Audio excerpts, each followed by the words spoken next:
Qizlar, bugun sizlarga birinchi muhabbatimni ko'rsataman. Birinchi chiroyli makiyaj qildim, keyin kiyimlar tanlashga o'tdim. Birinchi shunaqa oversize pidjagimni kiyib ko'rdim. Bu uncha yoqmadi, keyin pritalinni pidjagimni kiyib ko'rdim. Bu menga rosa yoqdi, keyin sumka tanlashga o'tdim. Birinchi shu qorani tanladim, u uncha yoqmadi, keyin shuni tanladim. Bu ideal tushdi deb o'ylayman. Sochlarimni chiroyli qilib tarab olib, sevimli parfyumimni sepib oldim va eng sevgan narsam kosmosdan ham ko'rinib turadigan blyostkalar. Ko'pgina bilni suramiz, chunki buni juda ham yaxshi ko'raman. Bu yerda уже uydan chiqib ketyapmiz.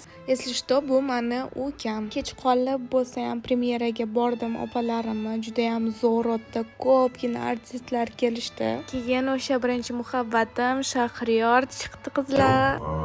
Mehridaryo bo'lgan azizlar, yaxshilar, qo'raqozlar.